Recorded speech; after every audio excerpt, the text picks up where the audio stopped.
வணக்கம். இது உங்கள் ஊடகம், தமிழர்களுக்கான ஊடகம் ஜீவா டுடே. நடிகர் விஜயோட ஜனநாயகன் படத்திலிருந்து சில காட்சிகள் லீக் ஆயிருக்கு. யார் லீக் பண்ணா என்ன விஷயங்கள் அப்படிங்கிறது பின்னாடி தெரிய வரும். ஆனா அந்த காட்சிகள்ல விஜய் இருக்கிறார். ஏதோ ஒரு பெரிய காளி திருவிழா மாதிரி ஒரு திருவிழாவில் ஆடிக்கிட்டு இருக்காரு. அப்படி குங்குமதெல்லாம் வச்சு நல்லா ருத்ர தாண்டவமா ஆடிக்கிட்டு இருக்காரு. அவருக்கு ஒரு முஸ்லீம் நண்பர் இருக்காரு. முஸ்லீம் நண்பர், நல்ல முஸ்லீம் நண்பர். நம்ம தமிழ் சினிமால முஸ்லீம்களை இழிவுபடுத்துவதற்கு முன்னாடி, இஸ்லாமியர்கள் என்றால் தீவிரவாதிகள் என்று சொல்வதற்கு முன்னாடி, அந்த முஸ்லீம்லயும் ஒரு நல்லவன் இருக்கான் அப்படின்னு காப்பாங்க தெரியுமா? படம் முழுக்க முஸ்லீம் தீவிரவாதிகள், முஸ்லீம்னா பயங்கரவாதிகள், முஸ்லீம்னா ஆப்கானோட தொடர்பு வச்சிருப்பான், முஸ்லீம்னா ISI, முஸ்லீம்னா லவ் ஜிகாத் பண்ணுவான், இப்படின்னு எல்லா விதமான புரட்டு வேலையும் உண்மைக்கு மாறான எல்லா அவதூறையும் அந்த மக்கள் மீது தெளிச்சிருவாங்க. தெளிச்சுட்டு அதுல இருந்து ஒருத்தன் நல்லவனா இருப்பான். ஓடி வந்து எங்க ஆளுங்கெல்லாம் அப்படி பண்றாங்க, எப்படியாவது காப்பாத்துங்க. இது வழக்கமான முஸ்லீம் எதிர்ப்பு சினிமாக்கள்ல வந்து வைக்கப்படுகின்ற வாதம். ஏன்னு கேட்டீங்கன்னா சொல்லுவாங்க, நாங்க அதுலயும் நல்ல முஸ்லீமை காமிச்சிருந்தோமே அப்படின்வாங்க. நாங்க எல்லா முஸ்லீமும் கெட்டவங்கன்னு சொல்லலையே அப்படின்னு. படம் முழுக்க அந்த பாங்கு சத்தத்தை கொடூர சத்தமா காமிப்பாங்க. இப்படி தொழுகிறதுனாலே தீவிரவாதிகள் சவுண்டு. அந்த படத்தை பார்க்குற சராசரி ஒரு ஆடியன்ஸ்க்கு என்ன கன்மையாகும்? பர்தா போட்டா கெட்டவங்க, தொழுகிறவங்க கெட்டவங்க, அந்த பயான் சவுண்டு கெட்டது, முஸ்லிம்ஸ்னா இந்தியாவுக்கு எதிராக இருப்பாங்க, முஸ்லிம்ஸ்னா இந்துக்களை கொன்றுவாங்க, முஸ்லிம்ஸ்னா குண்டு வச்சுக்கிட்டே இருப்பாங்க, குண்டு வச்சு விளையாடுறதா அந்த குழந்தைகளுக்கெல்லாம் விளையாட்டு மாதிரி, இப்படிங்கிறத தமிழ் முஸ்லிம்கள், தமிழ்நாட்டில் இருக்க முஸ்லிம்களும் இந்துக்களுக்கும் இந்தியாவுக்கும் எதிரானவங்க. அது இந்தியாவுக்கு எதிரினாலே இந்துக்களின் எதிரி. ஏன்னா இந்தியாங்கிறது இந்துக்களின் நாடு. இதுதான் அவங்க கட்டமைக்கிற சித்திரம். முஸ்லிம்கள் இந்தியர்களே கிடையாதுங்கிறது அதே கான்செப்ட்ல எடுக்கப்பட்டிருக்கு ஜனநாயகன் திரைப்படம். அந்த படத்துல இருந்து இந்த காட்சியில் வந்திருக்கு.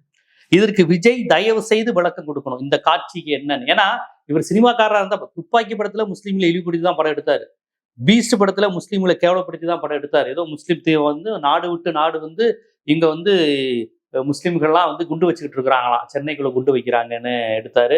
அந்த துப்பாக்கி படமும் அப்படிதான், ஒரே உள்ளுக்குள்ள பூந்துருக்காங்களாம். அதாவது முஸ்லீம்கள் உயர் அதிகாரிகளாக, காவல்துறை அதிகாரிகளா இருந்தாலும் அவன் தீவிரவாதி தான், அவன் பாகிஸ்தானுக்கு விலை போய் தான் இருப்பான், அவன் தீவிரவாதியா தான் இருப்பான் அப்படின்னு ஒரு மட்டமான படம் தான் துப்பாக்கி மாதிரியான படங்கள்லாம். அந்த படங்கள்ல விறுவிறுப்பு, கமர்ஷியல், டான்ஸு இதுன்னு வச்சு நம்ம எல்லாரையும் படம் நல்லா கமர்ஷியலா நல்லா இருக்குங்கிறாங்க. ஆனா அது மூலமா என்ன சொல்ல வரான்? ஸ்லீப்பர் செல், முஸ்லிம்கள் பாகிஸ்தானோட ஸ்லீப்பர்ஸ் எல்லாம் இங்க பூந்திருப்பான், பெரிய பெரிய உளவு எந்த அமைப்புல இருந்தாலும் முஸ்லீம்களை நம்பாத, அவன் எப்படி இருந்தாலும் பாகிஸ்தானுக்கானவனா இருப்பான் அப்படிங்கிற ஒரு பொய்யான சித்திரத்தை தொடர்ச்சியா தமிழ் சினிமா, பாலிவுட் எல்லா சினிமாக்களும் இதை செய்யுது.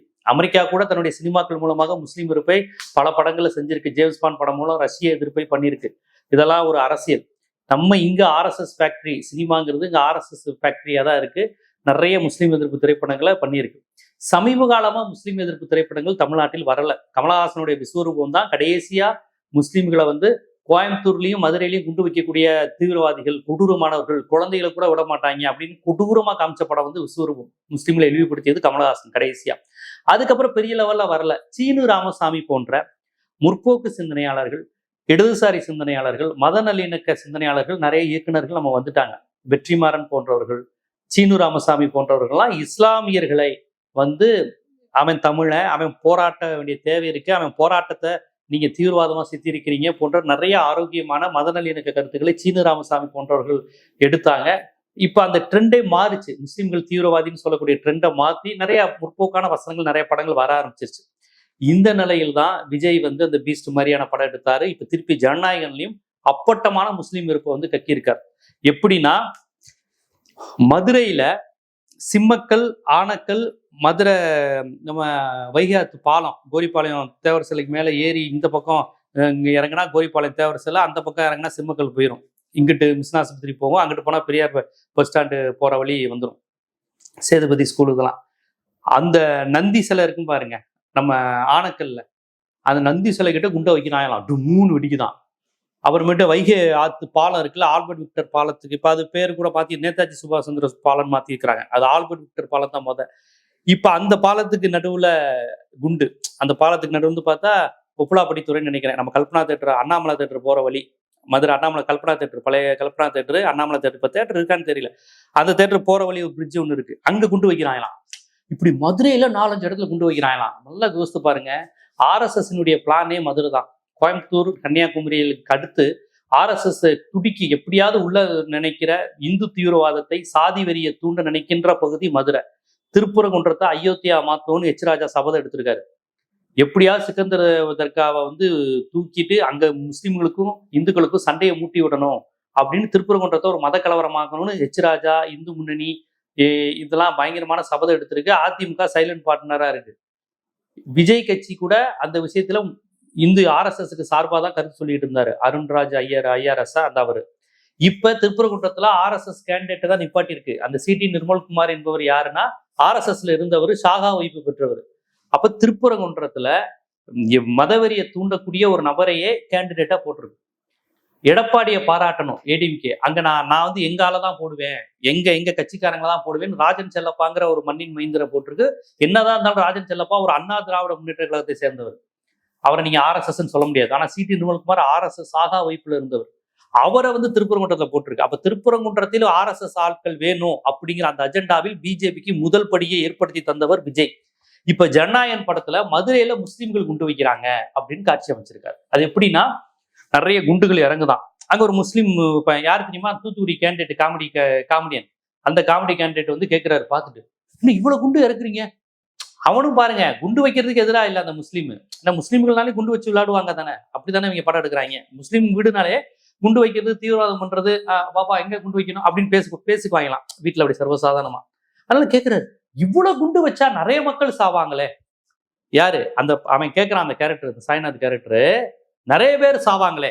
இவன் கொஞ்சம் மனசாட்சி உள்ள முஸ்லீமா, கொஞ்சம் பேர் செத்தா பரவாயில்ல, நிறைய பேர் சாவாங்களே அப்படின்னு இவன் மனசாட்சி வந்து போலீஸ் ஆஃபீஸுக்கு போய் சொல்ல போறான். அங்க பார்த்தா இவனுக்கு சொந்தக்காரன் அந்த முஸ்லீம் வந்து பணம் கொடுத்து போலீஸை இது பண்ணிடுறான். நாங்க இந்த இடத்துல குண்டு வைக்க போறோம்னு போலீஸுக்கு பெரிய அமௌண்ட் கொடுத்துறான். உடனே விஜய்கிட்ட வந்து சொல்றான், அவரு சாமி கும்பிட்டு ஒரு பூஜையில இருக்காரு. ஜா பூஜா, அந்த பாலகிருஷ்ணா, அந்த தெலுங்கு இந்த இந்துத்துவா RSS படங்கள் ஆடுவாங்க, அந்த மாதிரி ஆடிக்கிட்டு இருக்காரு. இவர் போய் இந்த முஸ்லீம் சொன்ன உடனே போய் அதை தடுக்கிறதுக்காக ஓடி வர்றாரு. இப்படி ஒரு சீன் வச்சிருக்காங்க. இந்த காட்சியை பார்க்கிற சராசரி இந்து வன்னியர், இந்து தேவர், இந்து நாடார், இந்து SC, இந்து கோனாருக்கு என்ன மனநிலை வரும்? ஏற்கனவே இளைஞர்கள் படிக்கிறது கிடையாது. பெரியார், அம்பேத்கர், மார்க்ஸ், தமிழ் தேசியம், தமிழர் அரசியல், சாதி ஒழிப்பு குறித்து எந்த புரிதலும் இல்லாம பொலிட்டிக்கலா இருக்கிறான். எது குறித்து அவனுக்கு தெரியாது, எந்த தத்துவம் இசமும் தெரியாது. நல்ல பையன்தான், ஆனா அவனுக்கு தத்துவம் இப்படி ஒரு RSS ஐடியாலஜி படம் வந்தா, முஸ்லிம்ஸ் தான் நல்லவங்க தான், ஆனா கொஞ்சம் பேர் குண்டு வைப்பாங்க. நம்ம இந்துக்கள்ல குண்டு வைக்க மாட்டாங்க, ஆனா முஸ்லிம்ஸ் குண்டு வைப்பாங்க அப்படிங்கிற ஐடியாலஜியை பரப்புறாங்க. விஜயோட ரசிகரை பார்த்துட்டாங்க பிஜேபி. ஆகா, எவனுக்குமே ஐடியாலஜி கிடையாது, என்ன சொன்னாலும் நம்புற அளவுக்கு தான் மூளை இருக்குன்ட்டு இவ்வளவு மோசமாக முஸ்லிம் வெறுப்பு பிரச்சாரத்தை பரப்புவதற்காக இப்படி ஒரு காட்சியை வச்சிருக்கிறாங்க. இப்ப இந்த காட்சியோட தமிழ்நாட்டுல படம் வெளிவர முடியுமா? புரிதுங்களா? சென்சாரும் விஜயும் தொடர்ந்து நடத்துகின்ற நாடகம் தான் நான் அதை சொல்றேன். ஏன்னு கேட்டீங்கன்னா, இந்த படம் வெளியே வந்துச்சுன்னா விஜய் கட்டமைச்சிருக்கக்கூடிய பிஜேபி எதிர்ப்பாளர், முஸ்லிம்களுக்கான ஆளு, நான் கிறிஸ்டின்களுக்கான ஆளு, நான் மைனாரிட்டி ஃப்ரெண்டுன்னு சொல்லி ஊரை ஏமாத்திட்டு இருக்காரு. இந்த காட்சி வரலைனாலுமே அவர் மைனாரிட்டி ஃப்ரெண்ட்லி கிடையாது, அவர் சங்கியோட ஆளு தான், RSS ஆளு தான். அதை நான் பலமுறை விவாதங்கள் எடுத்து வச்சிருக்கேன், நம்ம ஜீவா டோட்டலையும் சொல்லியிருக்கேன். இப்ப அப்பட்டமா தெரிஞ்சிருச்சா? அப்பட்டமா தெரியுதா? முஸ்லீம் குண்டு வைக்கிறான், அந்த குண்டு வைக்கிற முஸ்லீம்ல ஒருத்தன் வந்து தப்பிச்சு வந்து இவர்கிட்ட சொல்றா, இவர் தடுக்க போறாரு. இவர் எப்படி தெரியுமா நியாயப்படுத்துவாங்க? குண்டு வைக்கிறவனெல்லாம் முஸ்லீம்னு சொல்லல, ஆனா குண்டு வைக்கிற ஒருத்தையும் முஸ்லீமா இருக்கிறான், முஸ்லீம் எல்லாரும் குண்டு வைக்கல, இப்படிங்கிற மாதிரியான விளக்கம் சொல்லுவாங்க. ஏன்னு கேட்டா அதுக்குதான் அந்த சாய்நாத் கேரக்டர், அந்த காமெடியன் கேரக்டர். அவனை காமெடியனா ஒரு குள்ளா போட்டு விட்டு, அவரும் பாருங்களேன் நிறைய பேர் செத்து போவாங்கன்னு தெரிஞ்சவன் தான் வரான். கொஞ்சம் பேர் லைட்டா குண்டு வைப்பாங்கன்னா அவனுக்கு தெரியும் போல, முஸ்லீம்ஸ் தானே அங்க குண்டு வச்சு விளையாடுவாங்கல்ல அப்படிங்கிற மாதிரி. ரொம்ப பேர் குண்டு வைப்பாங்கன்னு மனசாட்சி பொறுக்காம வந்து விஜய்கிட்ட சொல்லிடுறாரு, இந்த மாதிரி குண்டு வைக்கிறாங்க அப்படின்னோட விஜய் வந்து அதை தடுக்க வர்றாரு. அப்ப இது எப்படி வரும்? ஒரு காளி பூஜையில் இந்து கதாநாயகன் இருக்கான். காளி பூஜையில வந்து ஒரு முஸ்லீம் வந்து சொல்றான், ஐயா எங்க ஆளுங்கெல்லாம் குண்டு வச்சு மதுரை மக்களை கொலை பண்றாங்கன்னு அவர் வேகமா ஓடி வர்றாரு. அதுவும் எப்படி, நல்லா மீனாட்சி அம்மன் கோயில் நந்தி சிலையை காமிக்கிறாங்க, ஆனக்கல் பகுதி, மார்க்கெட்டு, கோரிப்பாளையம், அந்த மேம்பால சிலை, சிம்மக்கல், நல்ல இடம், சுத்தி உப்ளா படித்துறை கோவில், இதெல்லாம் கரெக்டா வந்து முஸ்லிம்கள் மக்களுடைய மார்க்கெட்டு, மக்கள் புழங்குற இடத்துல மதுரை மாதிரி பகுதியில குண்டு வச்சு முஸ்லிம்ஸ் கொலை செய்யறாங்க.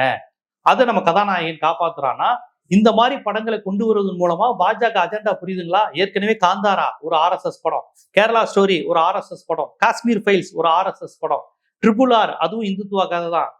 பாகுபலியே உங்களுக்கு வந்து நல்லா கவனிச்சு பாத்தீங்கன்னா அது ஒரு திருப்பி ஒரு இந்துத்துவ ஐடியாலஜியை வேற மாதிரி சொல்ற கதை தான். ராஜா வம்சம், ராஜா மாதான், அது திருப்பி அந்த ஒரு அடிப்படைவாத, ஒரு மேல்சாவனிஸ்ட் எல்லாத்தையும் கலந்து ஒரு குடும்ப பெருமை, அரச பெருமை பேசுற கதை தான். ஒரு காலத்துல தமிழ்நாட்டுல திராவிட இயக்கங்கள் மன்னாதி மன்னன், சக்கரவர்த்தி திருமகள், நாடோடி மன்னன், 1000ல் ஒருவன் பேர் வச்சிருப்பாங்க. கதைக்குள்ள என்ன தெரியுமா இருக்கும்? மன்னராட்சி ஒழியணும், மக்களாட்சி வரணும்னு எம்ஜிஆர் பேசுறதோட எண்டு காட்டு போடுவாங்க, வாழ்க சுபம்னு. மன்னர் பேர்ல படம் வரும், உள்ளுக்குள்ள மக்களாட்சியை வலியுறுத்தி படம் வரும்.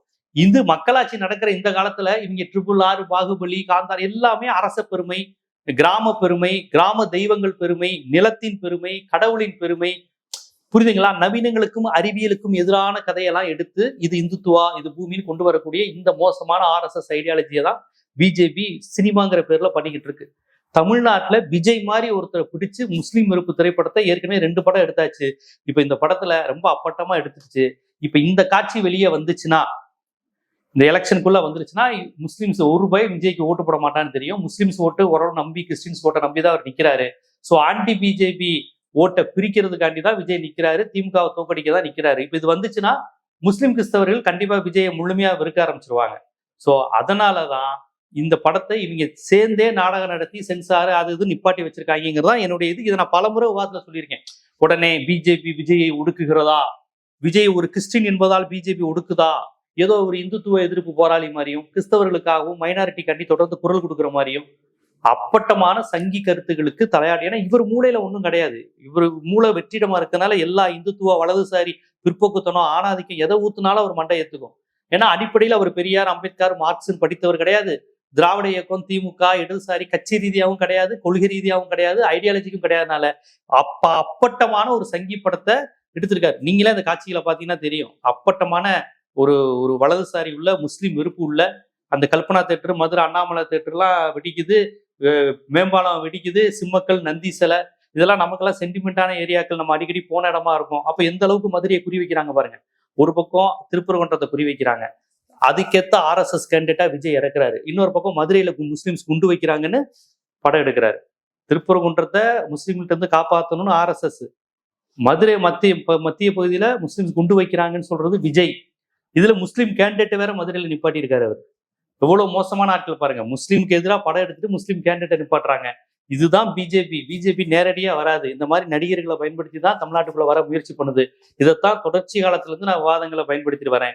விஜய் என்பவர் ஒரு சங்கிதான், சங்கிதான். சங் பரிவாருடைய கையால், சங் பரிவாருடைய கருவி, சங் பரிவார் சொரிஞ்சுக்கிற கருவிதான். அவர்களுடைய முஸ்லீம் வெறுப்பையும் கிறிஸ்தவ வெறுப்பையும் மறைமுகமா காண்பிப்பதற்கு ஒரு கிறிஸ்தவ விஜயை வைத்தே எல்லா வேலையும் அவங்க பண்றாங்க அப்படிங்கிறத புரிஞ்சுக்கணும். நீங்க விஜயை ஒரு நடிகரா பார்த்து ரசிச்சிருப்பீங்க. ஆனா ஒரு சங் பரிவாருடைய அடியாளாவும் கையாளாவும் இருக்காருங்கிறத தயவு செய்து இளைஞர்களை புரிஞ்சுக்கோங்க. அவர் ஏதோ எல்லாத்தையும் காப்பாத்திடுவாரு, பிஜேபி எதிர்ப்பாருன்னு இன்னமும் நீங்க நம்பிக்கிட்டு இருந்தீங்கன்னா உங்க தலையில மண்ணலி போடுறதை யாரும் தடுக்க முடியாது. தயவு செய்து அந்த ஜனநாயக காட்சியில் வெளியே வந்திருக்கு. இதுக்கப்புறமாவது நான் எங்களை போன்றவர்கள் சொல்வதை சீர்தூக்கி பாருங்க, தமிழ்நாட்டை காப்பாத்துங்க. இது போன்ற அரசியல், சமூகம், சினிமா, பொருளாதாரம், சட்டம் போன்ற பல்வேறு விழிப்புணர்வு காணொளிகள் உங்களை சேருவதற்கு ஜீவா டுடே சேனலை சப்ஸ்கிரைப் பண்ணுங்க, ஆதரவு தாங்க. நன்றி.